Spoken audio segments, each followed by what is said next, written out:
Laconico. Laconico. It sounds very Cypriot, diba? Laconico. Parang sausage. No, but it's not.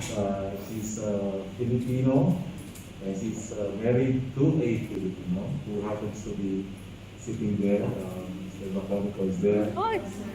And so once her office is completed now, because they're still doing some finishings of the office, you will be all invited to the opening. So we will be glad to see you there in Larnaca. So you guys know in case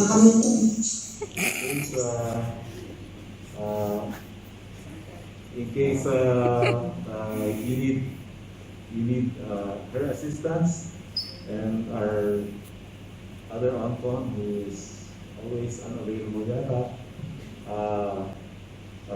is not around. Okay, so you can always go to her office once it's up. And over to Consul Charmage. Consul. Magandang hapon po. Maraming salamat sa warm welcome ninyo. Kinagagalan ko po na maging parte ng team ni Ambassador at ng ating embahada sa Athens to represent us here in Cyprus. Ang ating consulate office is located in Macario Avenue. Malapit na malapit sa center, malapit sa Filipinos, malapit sa bus station. So very convenient kahit po saan tayo manggaling sa Cyprus. Like the Ambassador mentioned earlier, meron pa tayo mga kailangan ayusin, mga papeles, mga ganon. So, medyo suspense ng slide. Pero we will announce once we are ready, like our dear Ambassador mentioned, you are all invited to our launch. Excited din kami kasi syempre gusto natin na ayusin yung tahanan natin dito sa Larnaca, sa Cyprus Windows. So I look forward to meeting everyone as the time goes by. Mas magkakaroon tayo ng pagkakataon that I can meet you face to face. Inyong report kung ano man ng servisyong may tutulong namin so that we don't feel nalalayo sa ating bayan. We will be very well represented po sa Larnaca. Maraming salamat. Thank you. Thank you very much. And then of course, Laban is here, and I understand we had a meeting last night. Maybe you can brief those who weren't able to come last night. Thank you very much. This is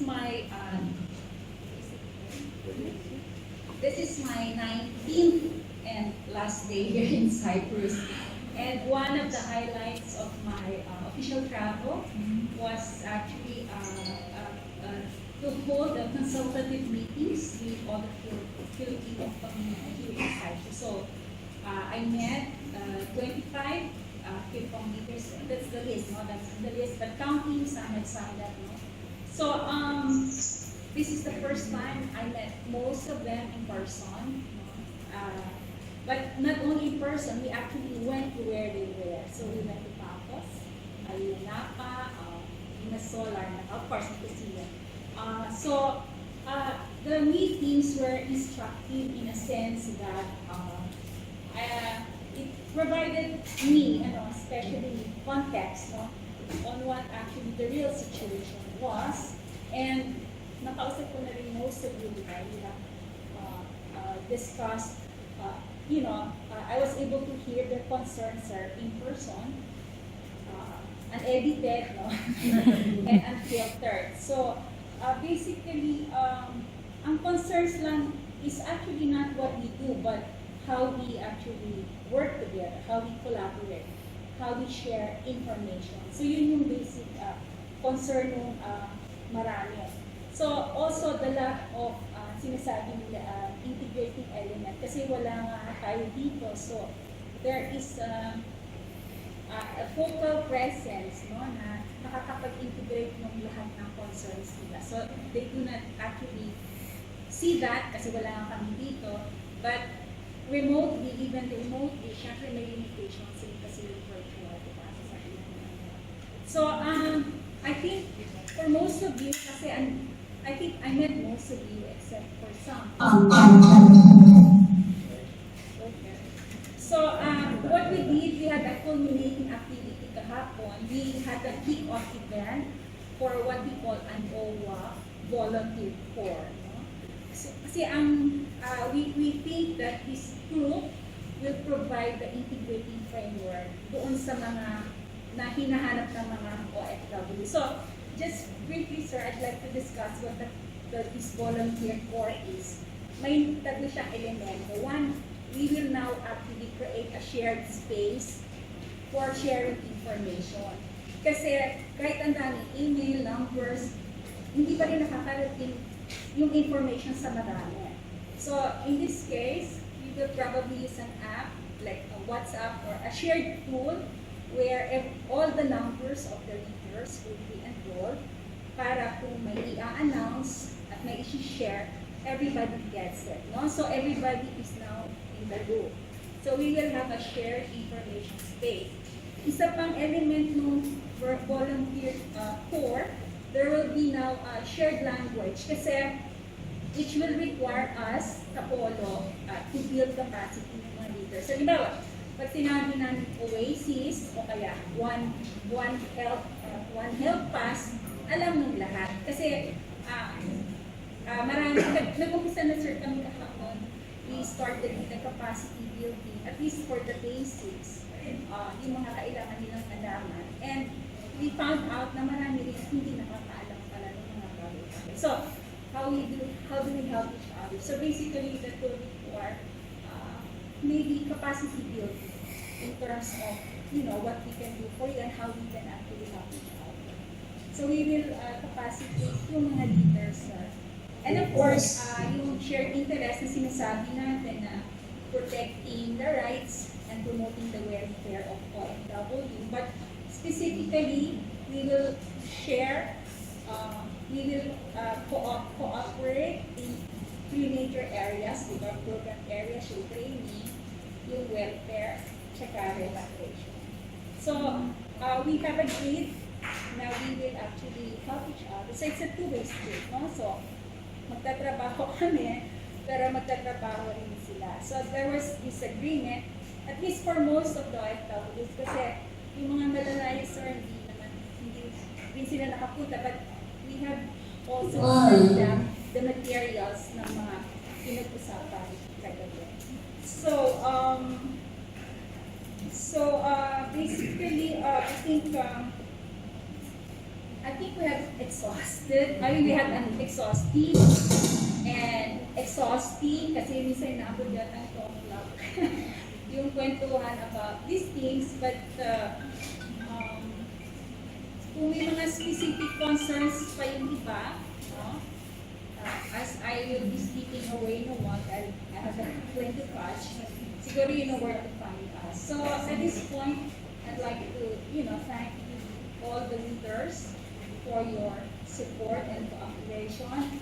At sana hindi kayo magsawa sa pakikipag-ugnayan sa amin.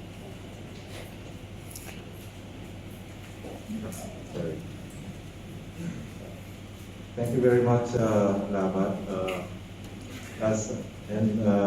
We appreciate the establishment of this volunteer group because it will help us also.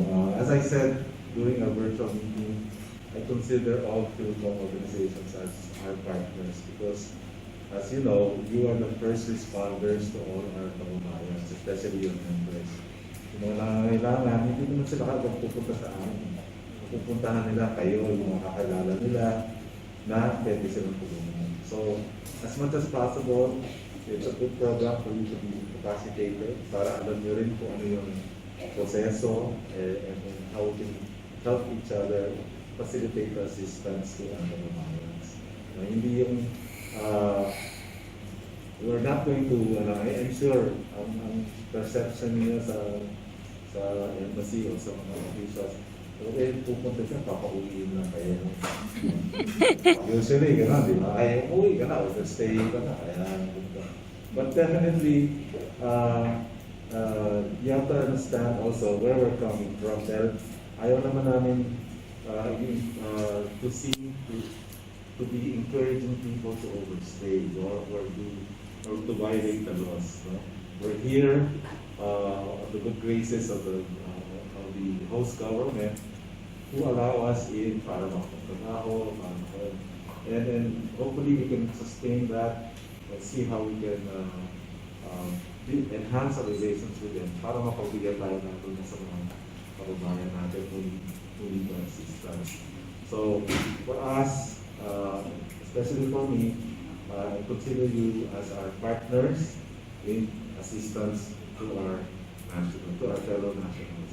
It's not as if it's all us, because sometimes it would be. Dahil alam naman natin yung mga ibang kababayan natin, mahilig makinig sa sabi-sabi. Tapos yun, pag sabi kasi ni, nasa yung nagsabi, wala na, hindi na naman. Daw. Kasi daw. So those are the things that we want to avoid. Now, if you hear something, you can verify it either with the embassy or with Labat or with on-con, tutumbong ganito, and then we might not be able to give you an immediate answer, but we will give you a correct answer. Yun yung importante yun. Lalo na ngayon, alam natin na uso ang fake news. Right? Yeah. So we will need your help. We look to you especially for information dissemination. Yung mga lalo na dahil bukas mag-umpisa na yung passporting, no? And sa mga nakabalita, binisita na tayo ng police kanina dahil sa pagkukumpul-kumpulan ng ating mga kababayan at hindi na-observe ng social distancing. Now, we'd like to have ask for your help na kung maaari yung mga kakilala nyo, mga pamiyento nyo na mag-a-apply, you remind them na social distancing kayo, and also just come during the time that they're supposed to come. Allocated. Para maiwasan natin yung kumpul-kumpulan, at tapos yun, siyempre, hindi kami natin maiwasan din pag natin yung kakilala nyo. Minsan na kayo magkita, dito pa. Hindi natin talaga natin maiiwasan na magsama-sama, no? Tapos makapagkwentuhan. But at the same, pero ano doon, let's be responsible enough to observe the health protocols. At kung hindi naman oras, you can wait doon sa may bigger area where you can have more space para magkika-kika, no? Kasi actually hindi yung inspection nila, hindi dito yung sa loob ng problema. Ang problema pala sa labas. So we'd like to ask you also your help to tell them to observe this. Kasi if we're shut down, hindi lang tayo apektado. Even for us, then that means our mission here would have failed. No? Kasi hindi natin na-control yung hindi natin na-observe yung mga and we don't, I don't think we need to control you na ito ganyan para sabihin. Then alam niyo na naman to. I'm sure you encounter it everywhere in the public transportation, in the restaurants, na kailangan mag-observe ng mga social distancing and their health protocol. So, in that sense, we'd like to seek your assistance para maayos tayo. Because we have to be responsible enough para hindi tayo napipigilan ng and then we have to, it's also to showcase the host government that we abide with the rules and we're disciplined tayo. So, pag nakita na, sige, okay, para palagi tayo papayagan lang. And then the other announcement na sinasabi ko is also positive, and hopefully it will be operational this year, is that the DFA has entered into a an agreement with if you're familiar with DFS, the one that does the visas, they will put up an office here and then to do passporting. So you don't necessarily have to be here every 2 months. So once that's set up, you will have a place to go to permanently, or during that time, wala pang permanent establishment ng consulate ng embassy dito, to have your passports with you. And but that does not mean hindi na kami makikita, because every month we will still be here to release the passports. Kapag pa rin ang release ng passports to make sure that the entries are correct, and kasi nangyayari na lang sa amin, we will be doing the back end. Kami naman check bago padala sa kanila. So if there's anything wrong, then we will just tell the ones doing it here to recapture. So at least it saves us a lot of time and resources. No? So sana matuloy yun. We're still waiting for marami pang technical requirements kasi, but I'm going to announce it so that you look forward to it, and then hopefully we can prepare most of you, or the applicants, yung mga members who have not yet reviewed their passports, on how to do everything online. Ang difficulty lang dito is that everything will be online. So so that yung capacity building natin will be very important. And of course, ang inaano namin, we're giving the comments, sana it can be easily done through the mobile phone.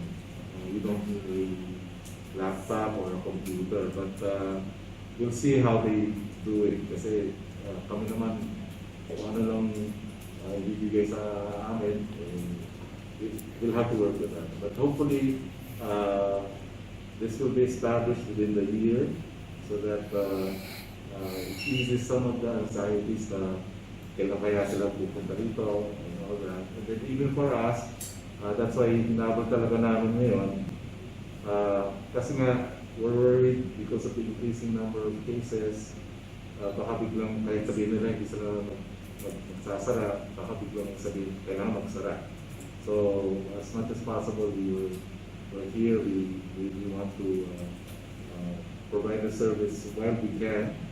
But in case, and that's what we're saying, sana kung matuloy yun, at least we don't have to worry na hindi kami dahil sa closures or anything, hindi kami makakaso. At least that's all I do. That's one as an announcement that we're hoping na matuloy yan for this year. So, anyway, natin naman sila mga honorary consuls, and if there's once Consul Charmage's office is up and running, most likely it might be the office to go to, considering the unavailability or the non-performance of the other envoy in I'll be glad. If you have any complaints, please write it in so we have basis for for telling the person. Kasi hindi naman tayo kabigin sabihin niya, sabi nila, and then, the guy is a lawyer, he will ask for proof. I'm a lawyer, and I know I need proof to tell him. So, and I'll take this opportunity also to introduce our embassy liaison officer. I think we've already met him, Mr. Rolando Cruz. Closely with the Polo, because we're just one we're one government naman.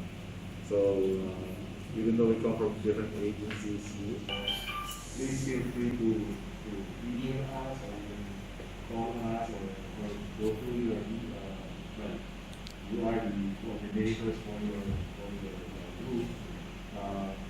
Just bring it to our attention, and we will do it. In fact, if we do get requests for cases also, then minsan yung BFA will, is there anything else we need to announce? Dapat, thank you very much. Dapat has to leave us in a while, but she'll often be here. We'll be here siguro when we open the consulate next month, hopefully. Thank you for spending the time with us, and really you have cleared a lot of issues, within the Filipino community, and it was clear to us, basically, what we should be doing as leaders of the community. And last night's kickoff event was really very, very helpful for all of us, because there are a lot of things that we have learned that we didn't know before. So that was really helpful. And thank you for sharing all those documents with us, and providing us, with all those documents in USD as well. That was really helpful. And for the first time that I have been here in Cyprus for 27 years, and this is the first time that actually somebody has done the effort to do something like this. We had a welfare officer before, but obviously, she was busy going around. But this is the first time that actually somebody has sat down and told us this is what needs to be done, patiently. That's why you're very lucky to have. Exactly, Paul. Yeah, and more so that she spent almost 3 weeks here. Yeah. So because that's really helpful that she spent the time, because back then it's only like 1 week or a weekend, which is not enough really, because as she has seen, there are so many issues that needs to be sorted out. So basically 3-4 days every 2 months is not enough to find out what's going on with the Filipino community. And that's why we are really grateful that she spent 19 days here going around everywhere in, different locations, because it is only fair that she needs to go and see the other Filipino community leaders who are not based here in Nicosia, especially Paralimni Ayanapa, Paphos. Those are the furthest part of Cyprus, and they do really need also, the support. Kasi mahirap naman silang pumupunta dito every time there is an outreach. So that was really grateful that you've done that, ma'am. Of course, take the opportunity to.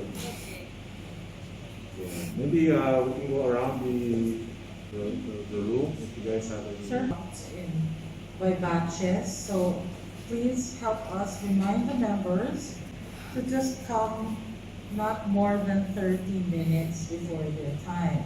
And as Ambassador said earlier, pwede po huwag magkumpul-kumpulan, magmutsikahan. Pag tapos na po, exit na po tayo. Pag dumating, we have to come in orderly fashion, kasi last time po nung nag-apply ang mga applicants, na-police din tayo. Ngayon, kinuha nila yung passport, na-police pa rin tayo. So, sino ba talaga yung dumating at bakit kailangan? Okay, so we need to do this in an orderly fashion, because this is the new normal now. Okay, so I hope you understand that we are keeping to the time. We're going to try to accommodate as many people as possible. This is why we opened new slots for Thursday. Originally, it was only until Wednesday, so we extended. Okay. And then we also have special cases. Meron tayong mga lost passport, women who are changing their names, meron mga minor applicants, mga less than 18 years old, or even the ones na mag-18 na, ganyan. Meron po tayong separate email at sinasagot natin yan individually. If you have received, for those of you listening at home, for those of you who have received emails, pakisunod lang po yung mga requirements na nandyan, na nakasulat doon, dahil pag in-indicate ninyo sa application form na lost, meron pong special case yan. So you also have to be sure that you're answering the application form properly. Lalo na po, when we ask you to take a photo of your passport, please take a photo of the picture, yung parte po, yung pahina na may picture at the data page, the one that has your photo and your name. Hindi po selfie ninyo Hindi po selfie ninyo na may hawak na passport, hindi po yung cute na anak ninyo, napakaganda naman talaga. I have seen them, pero if you received an email from us, please comply. Okay. Ayoko na magbigay ng example. What's the Meron? database is? Okay. Ito po, for all of you here, this is the data page. Please tell your members. Those of you at home, ito lang po hindi po ganito. Ganito lang ito po. Buong buo, hindi siya unclear, hindi siya blurred. Kasi ito pong picture na to, kung pwede nga lang, ipadala namin to sa Manila as part of your application form. Pero po, para sigurado, magdala rin po kayo ng photocopy ng inyong passport data page. Dami kong hanash. I think that's it. I would also like to add the two very important announcements of Ambassador, the new addition to our roster of honorary consuls. We have a new honorary consul and the future VFS passport imposing facility. Those two are very big announcements.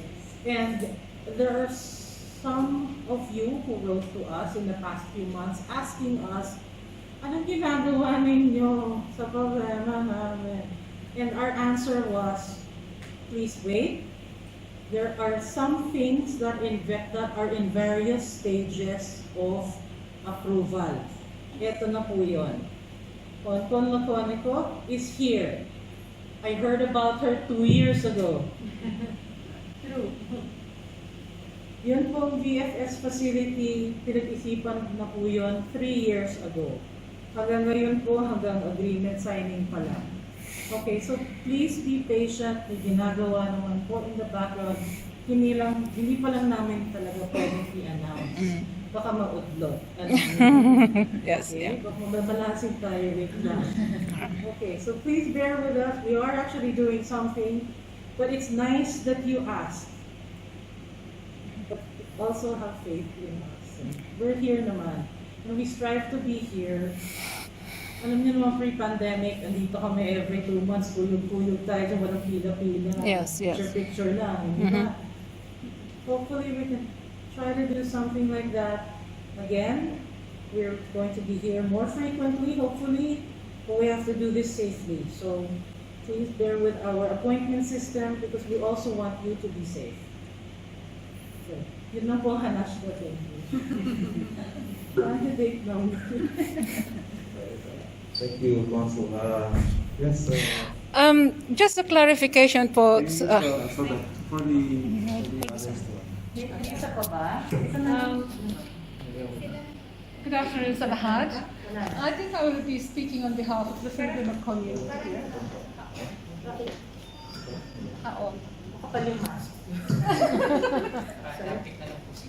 Hello. Ating mas malakas pa yung boses ko. Feeling ko nga. Sorry.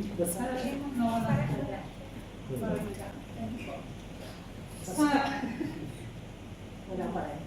Hello. Ayan. Just for clarification po, with the role of our new honorary consul, we read that in the post, when she was appointed, that she will be covering the area of Gustavana-Calvin-Masol. Right? How about Pacos? Hindi. Also, in case na kailangan ng taga-Nicosia ang help Yun. because we cannot get the help from our honorary consul, can we turn to you for help? Because again, your jurisdiction, as mentioned, is covering the eastern part of Cyprus. So what will happen if there are some people, Filipinos in Nicosia, who will be needing assistance? They cannot get here in Nicosia. Yun. Let me answer that.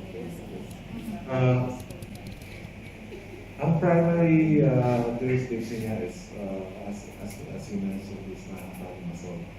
And then our other honorary consul is the Papus. and Papus. But for us, in the event of the unavailability of any of them, we go to the one that's available. Oh, okay. So, in case unavailable on Honorary Consul natin dito sa Nicosia for one reason or another, we can go to her. Just a follow-up question po. Would you be answering your phone when somebody will call? Yes, because this is the common problem or the common complaint here. Dahil tumatawag sila sa office ng Honorary Consul and they cannot get hold of anybody, even emails. So pag-iusap lang is, because sometimes it could be an emergency and then it ended up like, kawawa yung mga affected people. And during the last months, it's really difficult. Okay, we understand that it's because of pandemic and there are restrictions on how many people can go inside the office. That's very understandable, society on call, okay? But the Filipinos are very unfair sometimes na, hindi kami pinapasok. Naghintay kami sa labas, but there are restrictions. That they can only allow for people. But then again, kapag may tumatawag sa telepono, wala silang nakakausap. So it's very frustrating. Not only for the Filipinos, kami din ng mga leaders kasi sinasabi nila sa amin yan, what can we do? What can we say? He's only an honorary consul. He can only do so much. That's all we could say because we don't know actually what is his role. And this is why we have done a petition before in 2019, if it is possible, to establish even just a consulate office in here because the Sri Lankan community has done it. We need somebody that we can turn into, in cases of emergency. Dahil marami pong nangangailangan ng tulong. And luckily, we have a very dedicated Filipino leaders here who are ready to help any time. Yes. But of course, we have limitations. As officials ng Philippine representative, the Cypriots look up to them. Mas natatakot sila kung kausap nila ang representative ng Philippine government rather than just us leaders. Esther, salamat sa iyong tanong. Okay, I want to guarantee you that we are going to set up our office in the most professional way. When I say this, I mean we will make sure our communication lines are open. We have already applied for telephone trunk line para meron tayong natatawagan any time of the day. Kahit may services cell or wala, gumagana siya. Number 1. Number 2, meron din po tayong set up na website para kung may announcement or information na kailangan ninyong ipabatid din sa iba, at ganun din sa amin, madali natin mahanap siya. So, in terms of communication, yes, sa abot po ng mga kaya natin, like I said earlier, nandito tayo para magtulungan. So, yun naman ang may papangako ko sa inyo. Siyempre, like you said, kanina rin, na kailangan din po natin sundin. Napaka-importante na sundin natin yung mga rules.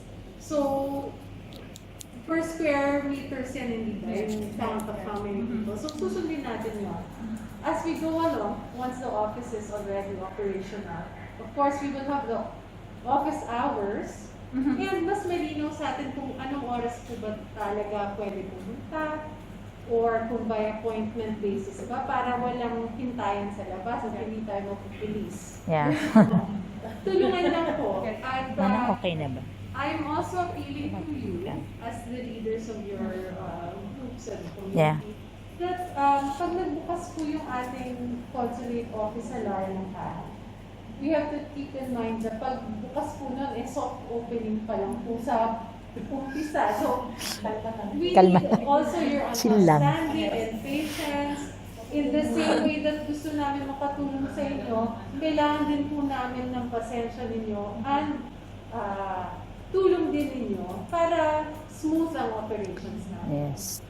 Because we all desire to help each other. Like the Ambassador said, at the end of the day, isang team po tayo. So, yun lang po.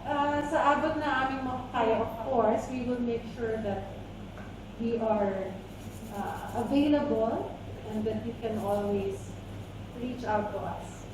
Thank you. Yeah, po. Salamat po sa clarification. Alright, thank you very much. Don't worry, you'll get a chance to, I'm sure you guys are all again to say something. But we'll do this in an orderly manner, and then we just go around the room, and then if you have any questions or if you have any statements to say, that's fine. And I just want to remind you, pinakita sa akin yung office, and one of the things that I should say, malapit sa police station yun. Police na naman. So let's just keep that in mind. We don't want them, I mean, they're sa kapit-bahay lang nila actually. It's just across the street. Malapit tayo sa police, sir, ah.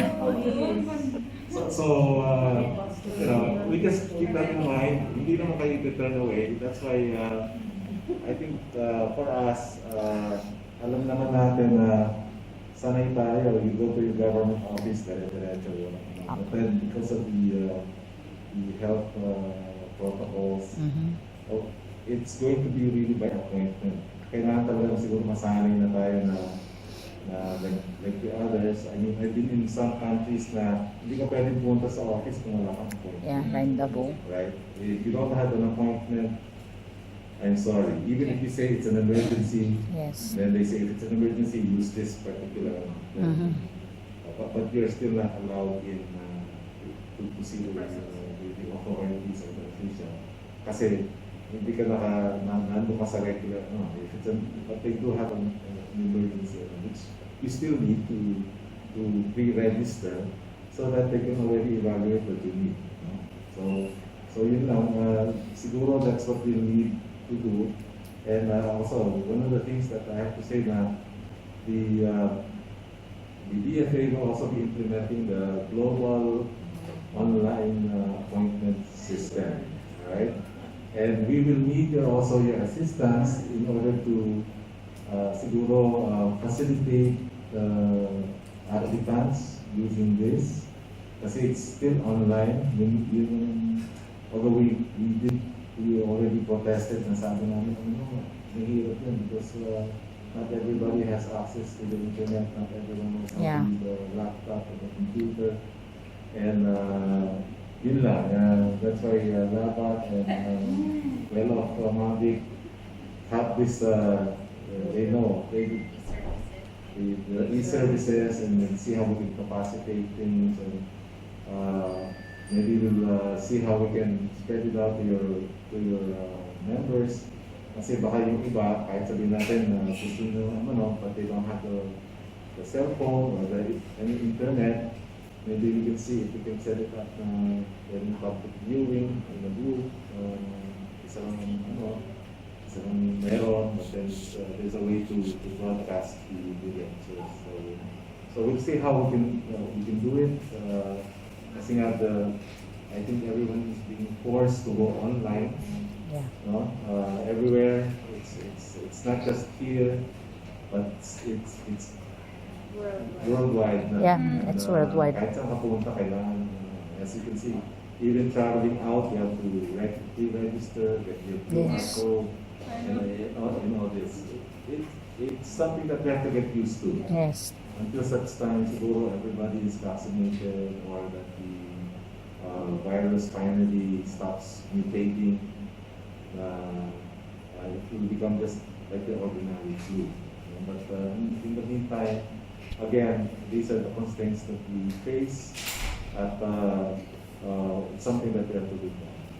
All right. Having said that, maybe we can go around now to the room. Yes. Thank you very much. Bakit? Ayun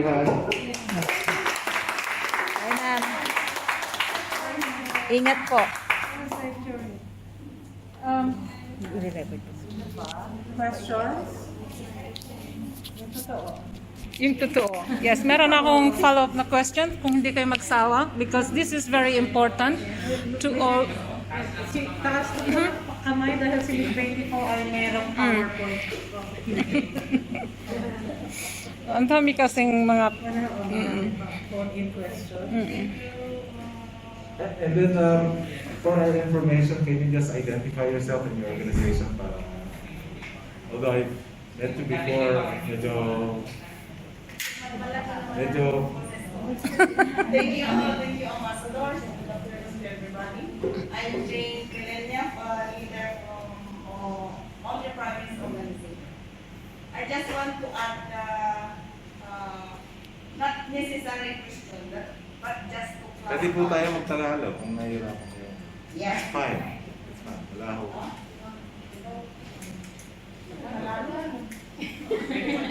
Pwede kayo magtagalog. Kasi yung Tagalog yung inalilistol. Kaya, pinitaglis na lang. Oh, sige. Pwede din. Yeah. Ano gusto niyo idagdag? Ne.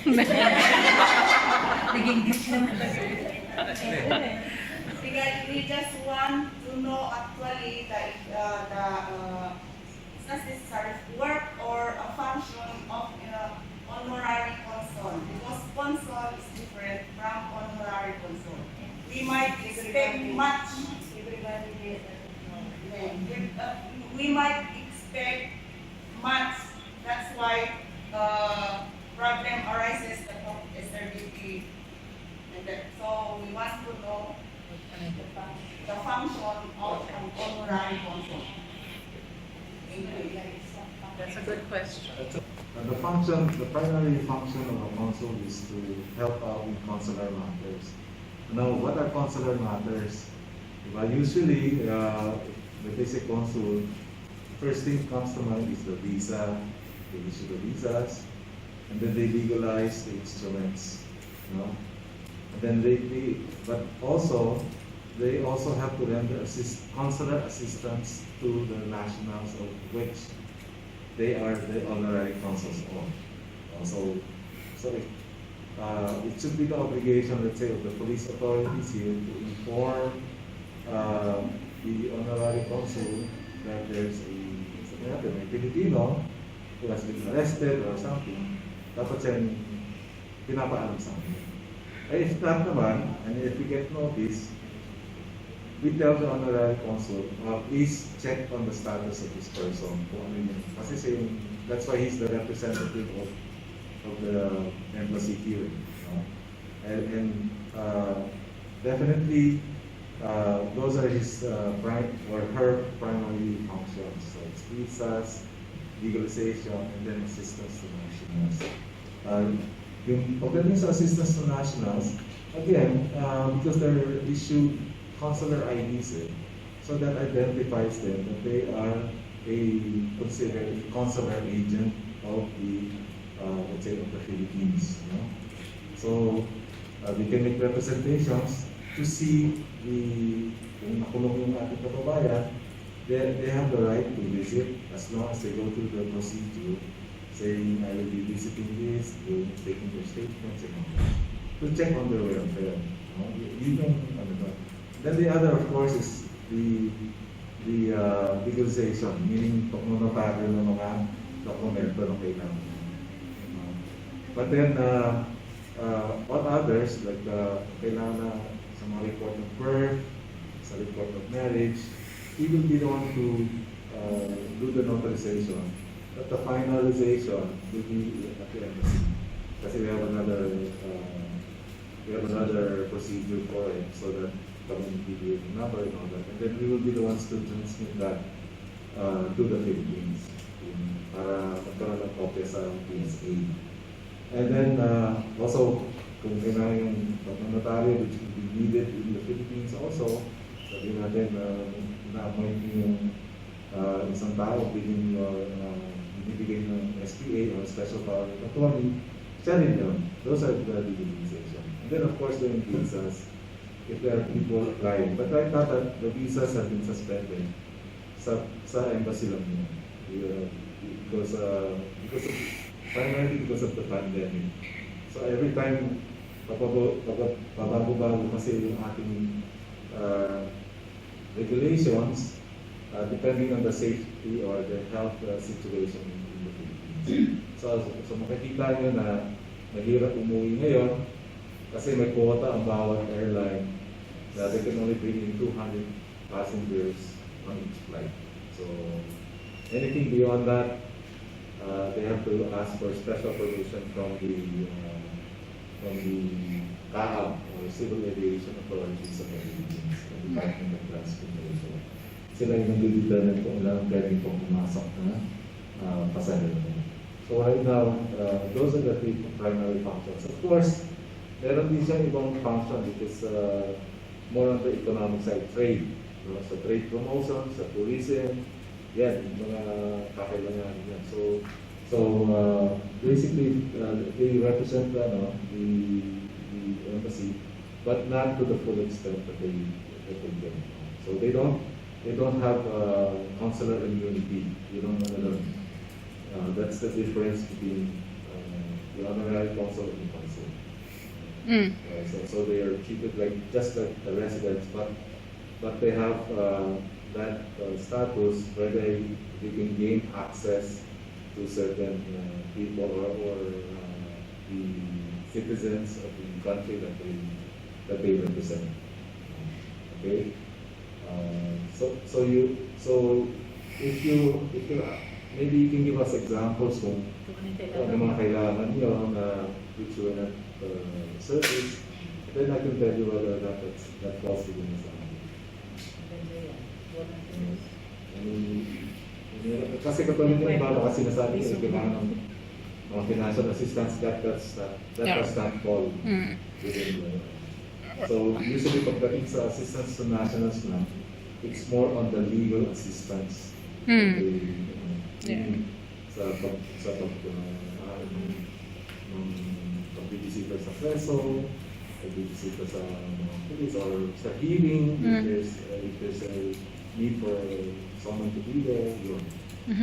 Those are the things that they do. But they do not also provide legal services. Iba yun, yung if they need representation in court, that does not fall within the jurisdiction. But they can be present there to make sure that the accused, kung Filipino man yun, ay naiintindihan kung yung nangyayari, kung if they use the Greek dito, then maybe they can make the representations they need a translator in order to be fully apprised of what's going on.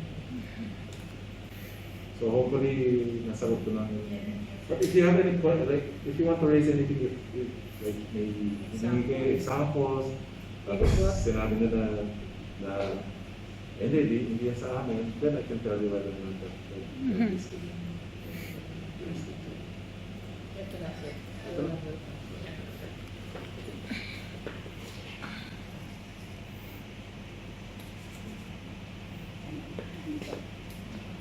Baba ko na muna po. Sir, good afternoon, sir. Good afternoon. And good afternoon to everyone. Follow up lang po dun sa sinabi name of organization po. Rosemary from FLS Nicosia po. Literacy. Family Consul. Ayan. With regards to the notary services, sir, it is commonly, actually, it's a problem here that may I just ask yung length of time or gaano po ba kami katagal mag-aantay pag nagpa-servisyo po kami ng panotaryo namin, yung issue po namin na minsan para sa SPA. Kasi majority, I don't know if somebody here in the group or in the room experienced what I've experienced myself and the others na lumapit din po sa akin regarding this issue. Nag-submit po kasi kami ng SPA po sa consulate natin. And what had happened is 3, 4, 5 times pong pabalik-balik po kami, hindi po nagagawa yun. Minsan pa dumating pa yung point na they said that the papers were lost. I mean, basically, isipin mo na inaasahan mo yun, natapos na, and then we just take some time na para kasi di naman po namin hawak yung time namin. Tapos, of course, we have to visit the office which is on weekdays. Hindi po siya pwedeng weekends. So, pupunta kami doon para mag-excuse sa work just to get that very important paper. And then, they will just answer like, hindi pa natatapos, wala, ba't kayo nandito? So I just want a specific answer. How long will it take for us to wait? In case willing naman po kami mag-antay. Basta alam lang po namin how many days will it take. Kasi importante po yung mga documents na din, especially as here na some of us, excuse me, we're asking this dahil kailangan po sa Pilipinas, like we own a property, na may bibigyan kami ng SPA, ganyan. So, nagiging problema po talaga namin yan. And I guess it's not only me and some of the Filipino community is having this problem. So, yun lang po yung ano po namin concern. Thank you. Okay. Difficult question to answer. Yeah. I don't want to answer for him. Yeah. But sa embassy, usually when we have notarization, how long does it take? 2 days, 2 working days. So on the third day, On the third day, it's usually released, okay? So more or less, but and that's why you have the what we call this, the citizens charter, where it explains the processes and then when to expect the release of the document. Your concerns, if these are your concerns, and as I said, please write it down. We need to talk to one here and find out why there is a delay, why it's not being, why there's no service for that's being provided or being delivered. But aside from that, I can tell you also, since we're now part of the Apostille Convention. pwede na. But dahil ang Greece has an objection to our membership.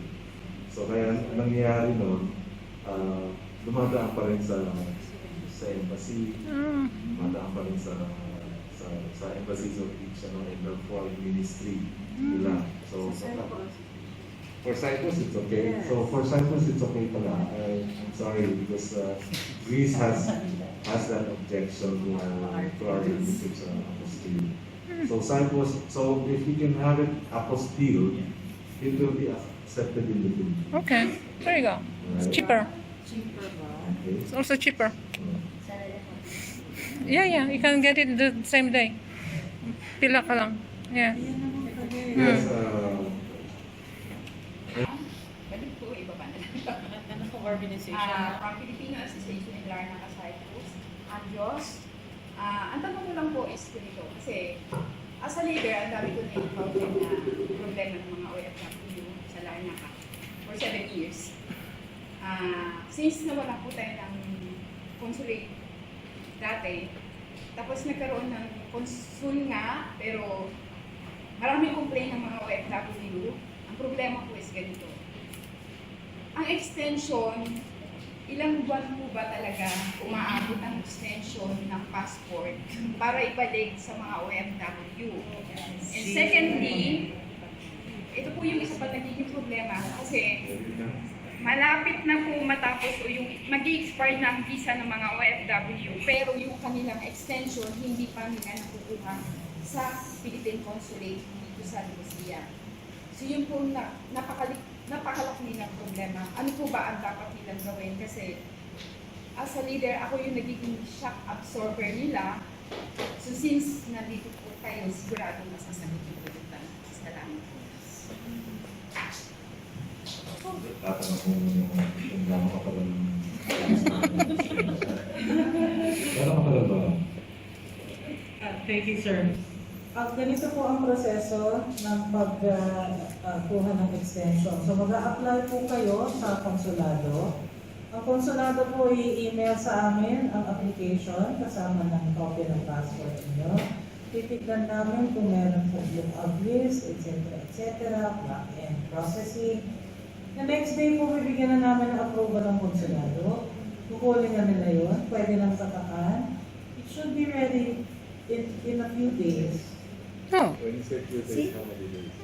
that's not what we were told. We were told 3 weeks. I'm sorry? The next day, meron na tayong approval sa kanila. So, Seriously? ngayon po, no, meron din tayong nakuha mga complaints. Meron kami na-receive na complaints from the field organizations. And based on that, we have written Consul Judy already asking him, nangyari? Because we gave a list as well of those whose passports have already expired in their hands. Yeah. So waiting na po ang applicant. Binigyan na namin ng approval, go ahead, extend. Hindi na na-extend. Meron din po kami na-receive na application for extension, expired na po. Okay, so either na-expire sa kanila or bago pa nila kami bigyan ng, or they ask for a request or they ask for approval from us, it was expired to begin with. So medyo delikado po yan. This is why we also announced that those who want to have a passport extension, padala niyo po sa amin. Kasi ang mga honorary consuls, and actually ganito po, all around the world, ito po ang ginawang contingency ng DFA. Dahil alam natin, hindi na makakapunta ang mga teams, mga consular teams sa inyo, or elsewhere. Ginawa natin ang paraan. We were given approval, all of the embassies and consulates were given approval to extend the passports for 1 year, including the honorary consuls, in Cyprus. However, out of all of the embassies and consulates in the world, only Philippine Embassy in Athens was given authority to extend the validity of passports of people in Cyprus for 2 years. Wow! Well, hindi na yan kailangan since now you have a regular, it was during the time that you were not able to come here, and that was our biggest problem here, and But this is why we already announced it, because the Department of Foreign Affairs understood that the problem of Filipinos in Cyprus is that we need a 2-year validity. because of the contract. Contracts and Yeah, it's very true. Okay, so we try. So ito ngayon, ang solution is send it to us. Yung nga lang sinasabi, magastos po. Okay, but ito yun eh. We received also kung ilan na applications from Filipinos here. Ang nagpapadala ay yung kanilang employer na mahal sila. So hanap ko kayo ng employer na mahal kayo.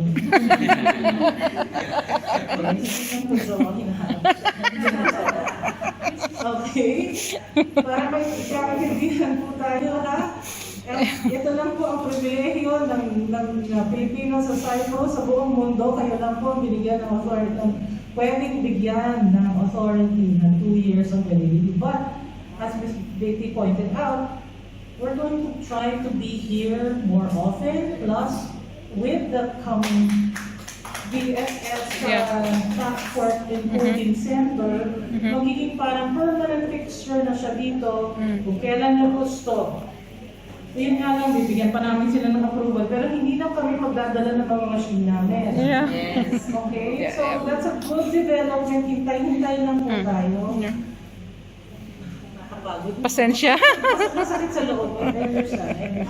May follow-up po. May question ako. Regarding po dyan sa sinabi niyo sa class. Ito po on ba?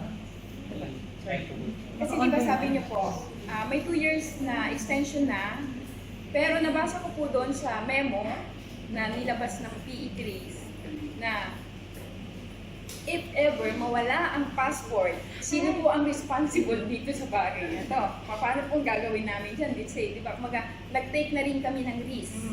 Kasi sabi niyo nga po, may 2 years extension na, just in case na nawala po yung passport, paano, di pa ni bagong problema na naman po ng isang OFW yun. Yun lang po yung follow-up question to the Okay, just to clarify, ang announcement po natin or dun sa letter na sinasagot namin kung paano ang procedure ng magpa-extend ng passport validity dun sa embassy ay we say you take the risk for using a courier. Meron naman laging risk yan, di ba? May mawawala. Pero kailan ba kayo nawala ng delivery? There is a tracking number naman eh. Hindi ba? There's a very slim chance na may aberya, may delay dahil nga medyo mataas ang demand for courier services during the pandemic. But would you rather have an expired passport or you wait for us or you want to take the risk? Yun lang naman po. So it's something you might want to take a chance on. Pero sigurado ka nandiyan na yung passport mo, may extension na, pwede ka na mag-apply, hindi ka na kailangang pumila dito, hindi na tayo magpupulis. At least it'll buy you time for 2 years. Diba? Yun lang po. Kasi just in case na may lockdown na naman, hindi na naman kami makarating. God forbid. God forbid. Yeah. Hihirit ako. Certification from the consulate.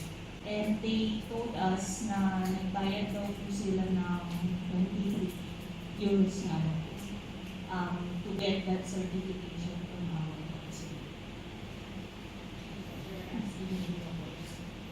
Kasi nga po, since free po natin yung they asked us to clarify po.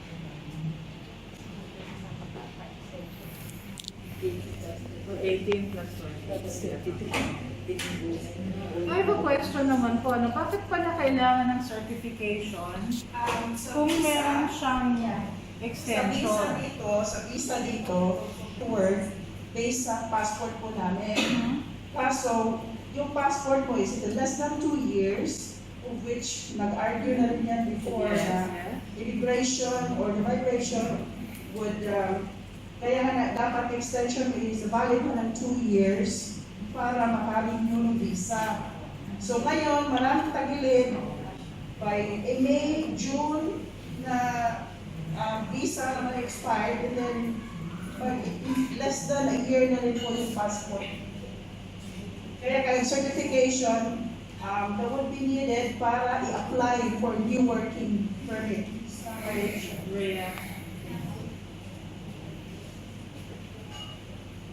Just to add lang din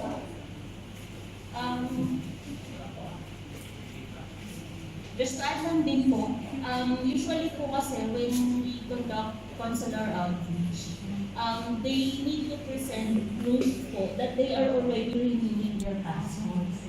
That's why po, yung certification, ini-issue na po natin so that they can present to the immigration office as proof that their passports is already in the process. Okay. This is okay. Kaya extension of validity ng passport, bakit pa nila kinakailangan ng certification kung maibigay na sa kanila ang extension? So dapat good to go na yon yung extension. So bakit pa meron pang isa pang layer? Dahil ba sa sobrang tagal, kailangan may present sila? Yes. Okay. Yes. Kasi ang explanation po natin kanina ni Rhea ay in the interim, while waiting for your passport, what you present is the certification pag nasita kayo. Am I correct? Yes. Yung kasi extension, we thought na makukuha ka agad. But it would take a month more. Expired na nga, tapos mag-renew pa ng visa, ano na sa worker ba, yung sobra na yung stress. Problema pa, at the end, ang worker pa mababayad, kalta sa sahod. Parang mas maganda nga po talaga nung pinadala nyo na lang sa atin. So, no? 2 years validity, ganun din ang palang gagastos sa inyo, mas i-DHL nyo pa yan ang overnight. And then, yun, mababayad ng 18, extension, certification 23, pag na-approve mo na makarenew, how much? Malaki na po naman. Okay, hopefully we will do away with this process, kasi ang certification po ay, as Ambassador explained earlier, meron siyang parang, it's like a notary function then. Is it? Yeah, you can count it as a notary function, and if that's the case, meron din pong bayad yun. Parang magpunta po kayo sa isang lawyer na ito, kahit CTC na minsan yan, gano'n, di ba? So, ganun po ang nangyayari. So, added cost niya po yan. So, hopefully, we will do away with this practice now. Hopefully, we will not need it anymore if we have our presence and the presence of a passport encoding center here.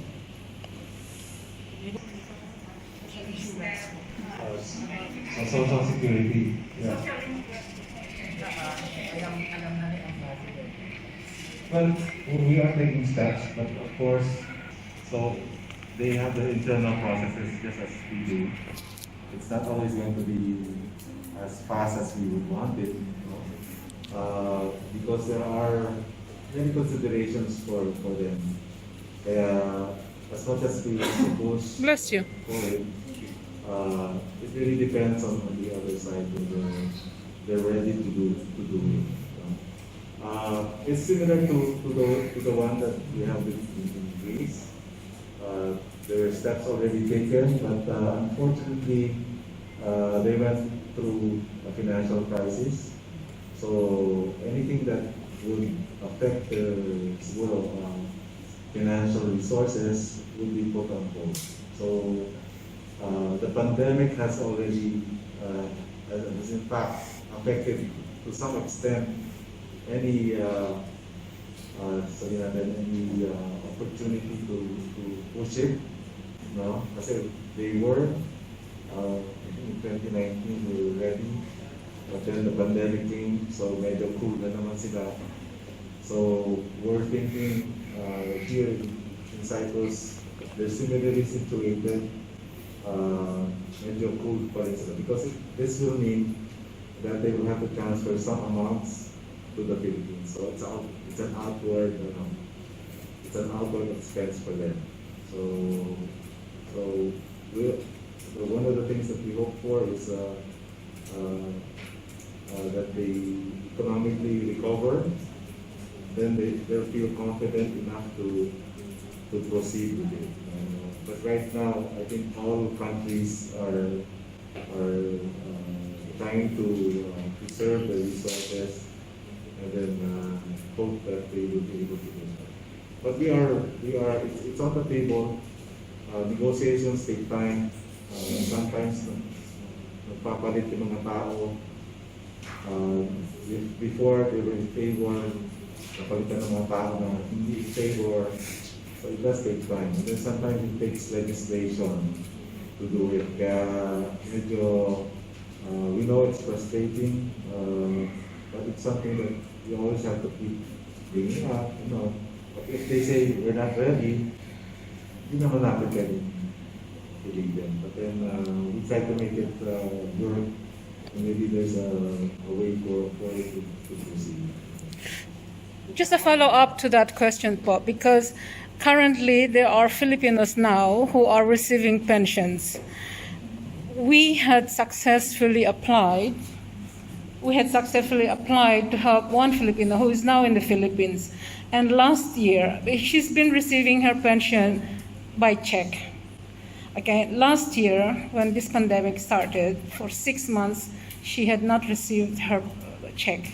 So she was really in a lot of trouble because she took up loan, to renovate her house. And she was really depending on her pension to pay for this loan. So you can imagine the stress that she's been through. And so I had contacted the social insurance here, but because during that time, they stopped all the post. Wala talagang post for about 3 months. So yung first 3 months na check-in niya, hindi na delay. And because nasa Aklan siya, so by October, wala pa rin siyang natatanggap. So from March, yung ang last na niya natanggap. So I contacted the social insurance here. Is it possible, I said, that you can send her pension by bank? Dahil, for the check to clear in the Philippines, it takes 45 days. And the answer to me ng social insurance is that we cannot do because there is no international banking agreement with the Philippines. Therefore, may we request please, dahil there are now about 5 Filipinos who are now here in Cyprus still, who are now receiving pension. And very soon they will be going back to the Philippines. And so it would be much better for them to receive their pension via bank rather than by check. So meron bang posibilidad po na magawa ng paraan to make this thing happen na at least kahit banking agreement lang between Cyprus and the Philippines so that it will make life easier for this pensioner? Well, we could explore that possibility because it doesn't. Well, for us, we probably need the inputs of the Department of Finance as well as the Bangko Sentral ng Pilipinas and how they can come up with an agreement where these things can be transferred. But we will bring it up and then hopefully it can be done. Because it would be covered siguro if there was a social security agreement that there's a transfer or all of that. But again, that's a different track, but maybe this might be easier if they're willing to do it anyway. So it's just a transfer. So we will raise that probably. It will help. It will help talaga yung nasa Philippines na. I actually have a question for Ms. Beatty. Yung case po that you mentioned, the one that was able to receive checks already, how old was she? Okay, so this is a very good question because the process is quite long. Okay, it all depends on your social insurance contributions. So legally in Cyprus, at the age of 63, you can apply for your pension so long as you have contributed enough for your social insurance. What is it now? Well, meron silang point system, which is quite difficult to explain dahil, it requires a lot of computation. So for a domestic worker, and because a lot of these domestic workers who were here for 20 years, bali ang contribution lang nila noon is quite minimal. So that's why it's taking them 21 years before they can apply for their pension. And here in Cyprus, legally, you cannot apply for pension until you reach the age of either 63 or 65. And for domestic workers, because konti lang ang contribution nila, even if they reach the age of 65, kung hindi sapat yung contribution nila, they have to wait until the age of 68. So itong si Ate Vanji na natulungan namin, she first applied when she was 63. It was denied because it was not enough. Then she was told again to apply when she was 65. Again, it was denied because it was not enough. So they told her eventually, wait until 68, apply. And then as soon as she reached the age of 68, we applied for her. And it was approved after like 6 months. It takes a while, back and forth with social insurance dahil kailangan nila ng iba-ibang documents galing sa Philippines. Alright, but the good thing is that nung nakuha niya yung pension niya, they retroactively paid her pension, which is really good. So she got a lump sum, So yung mga nandito na naka-receive na ng pension, one is 65. No, she's 63, but she's been here for 22 years. So mismong social insurance ang nagpadala ng letter sa kanya. So she's still here. She's receiving now her pension by check. By check. Pero it's okay dahil nandito siya. So she only needs to deposit that in her bank. But when she will go back to the Philippines, they will send the check in the Philippines in US dollar. That's the law here in Cyprus, in US dollar. And then it will take 45 days for that check to be cleared. This is why, this is very important po na if you can please, try to do something about this international banking agreement because it will help them. There are many candidates now na, naghihintay lang talaga sila na ma-reach the age of 65. And luckily, their employers are good, na talagang gusto rin nilang makuha ang pension dahil pinaghirapan nila yun eh. So they are letting them stay with them until such time na makuha nila yung pension. And what we advise them is that as much as possible, stay here until makapag-apply ka ng pension mo. Because once you're in the Philippines, we don't know how easy it is. Although the Director of Social Insurance says you can apply when you are in the Philippines, but how? Meron kaming isang case. Last January, she turned 68. And because of this pandemic, they cannot submit the application in person. So they have to put it in a box. Until now, wala pang reply from social welfare or social insurance if they have received the application, if they have processed the application. So ito po ang problema ng ngayon dahil nasa Philippines na yung OFW, she reached the age of 65, she's eligible for the pension, but we don't know where it is now, ang situation niya. I just want to ask, is there a remittance to the... Yeah, marami. What is the...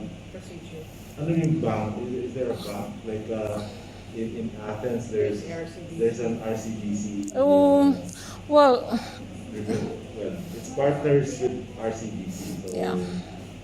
Through that. But I don't know here kung may nakikita kayong RCBC or Wala po yan dito. even BDO. Wala po dito yan. So merong mga money transfer that you can send to those banks, but there's no banks in here.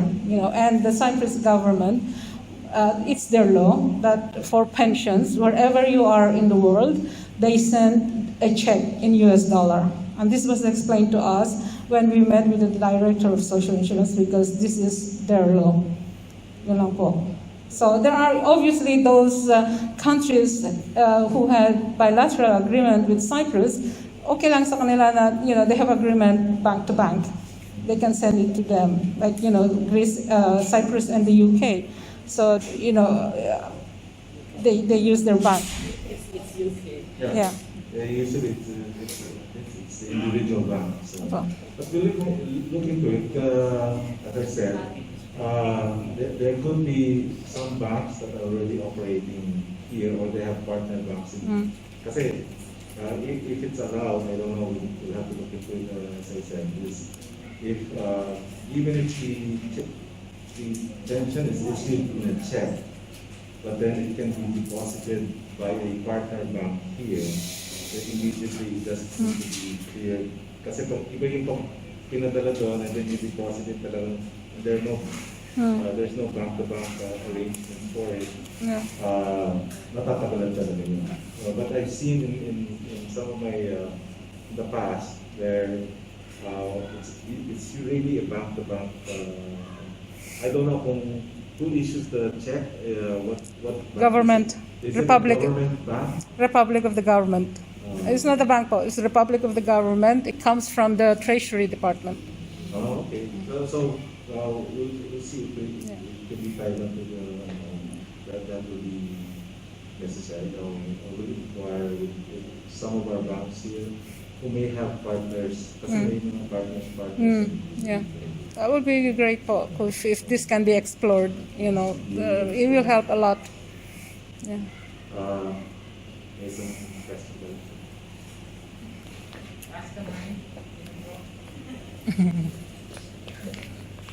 Sorry, Ambassador, maybe this is our chance to... No, go ahead. You have time. No, Organization po, ma'am. Since we are MPO. working with the social MPO. insurance. po yung kasi may nakikinig para marinig to voice. Oh. Online po tayo.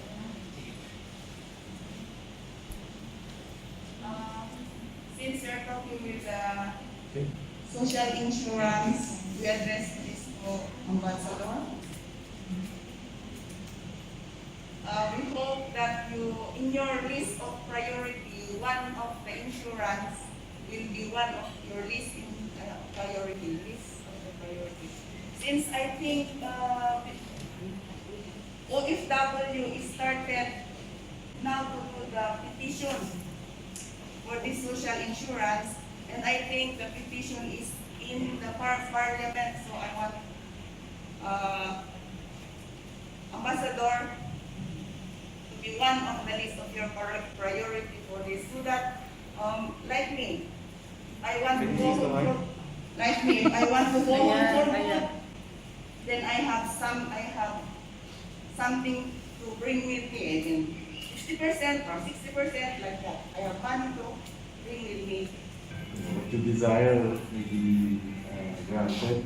But as I mentioned, it can be a long process, but we'll try to see if anything possible.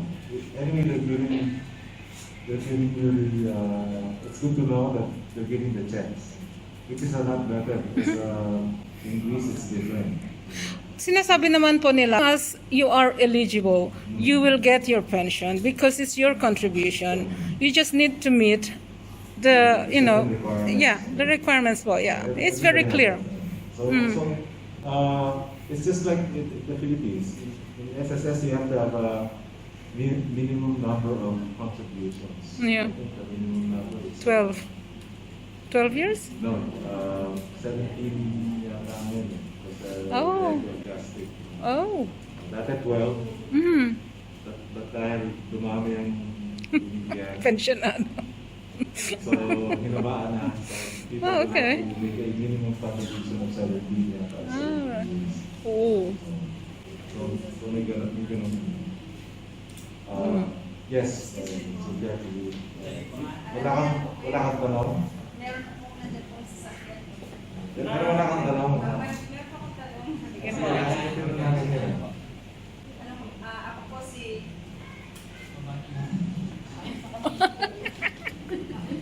Sige, ayusin ko po Yung yung tanong ko pala, hindi ko nang tataas ng... Sige. Good afternoon po ako. Name? Organization? Ako po si Linet Benio from OFW Performers. Okay, sige po. Sige po. Tanong ko lang po kasi May nagtatanong po sa akin gustong umuwi. At may umuwi na po na hindi po sila nakakabalik. So, possible pa ba po na babalik sila kasi nga yung mga ibang employer, hindi po sila tinatanggap dahil nga daw po sa COVID. So ano po yung Suggest niyo po sa Ano dahil hindi sila makabalik dahil wala na silang employer? hindi na po tinatanggap ng employer. Kaya po kami. Hindi na So, sila. namin po hindi natin tinanggap. Terminate na sila, gano'n? While nasa Philippines. Or being in the Philippines? gano'n? Yeah, but they went home and they couldn't come back here because the employer refused to basically employ them again. Being, I suppose, Philippines in the red country, something like that, yeah. Natatakot basically. Huwag muna kayo umuwi. Yung kaya natatakot umuwi ang karamihan. gusto na po namin umuwi for vacation kasi 7 years na po ako dito. Well, right now, I don't think the conditions are right. Yeah. You just spend 2 weeks quarantine. Dahil may mga ganun din ang situation sa Greece. We went home, tapos I think they're willing to, kaya lang, nahirap makabalik dahil una, as I said, limited ang flights. So mahirap ang booking. Going home and coming out of the Philippines, matagal. So matagal lang yung nainip si employer, Yeah. tinigil din. So Kasi po yung kapitbahay namin, nagtanong siya kung mayroon akong kakilala na may release na kasi nga yung patulong niya, 8 years na siya, tapos umuwi, Hindi na daw po siya makabalik dito kasi hindi na daw. Pero gusto pa siya ng amo. Oh. Pero hindi na daw po siya pwedeng bumalik. Kasi yun po ang inaalam ko po kung bakit. Kasi daw parang may restriction or something, I don't know. Not really. No. restrictions. No, not really. There are no restrictions. No, not really. So long as patuloy po, sila, but as long as may verified contract ka, Yeah. makakuha ka ng OEC, Yeah. makakabalik. so wala Yeah. na problema sa Pilipinas. No, no. Then, siguro yung mga vaccination certificates na acceptable, but other than employment lang, there's no restrictions actually. Mm. So you guys will be No, it's very difficult. It's very difficult. It's very difficult. Kasi sinasabi ko na, First of all, the ticket is 3 times what it used to be. 3 times na ang ticket ngayon. Kaya lang, you might have a difficulty in coming back because as I said, limited ng flights. Mm. So pag limited yung flights, ang haba ng mga, everybody's wants to get Trying, out. yeah. And the tickets are 3 times. very expensive. And there are fewer flights coming to Manila. As I mentioned, ang quota lang ng airlines is, pagpapunta ron is 200. And then, that's why kahit sila, nahihirapan sila mag-take ng tao Paris. Okay? So yun yung challenge nun is getting the ticket out. Tapos usually, even for POEA, kailangan may OEC ka. Yeah. If you don't have the OEC, mas matatagalan ka din. Kailangan pa-verify pa ulit yung kontrata mo dito. Diba? And that poses a problem. And sa pagkong kalila, natagalan ka, ayaw na ni Amo, kumantay. Ambassador also, if I may also just gusto kong huli sa akin, may 10-day quarantine na of Yeah. So, sayang din yung 10 days na hindi ka rin naman makakapunta sa pamilya. So, antayin nyo tayo. 1 month ka lang doon, 10 days quarantine. Pagdating mo sa probinsya, another quarantine. Depende rin sa locality na kung saan Yeah. uuwi. Dahil hindi, ang pagpasok ka lang, may quarantine ka na. 10 days, kung vaccinated ka. On the 7th day, you have to get a swab test.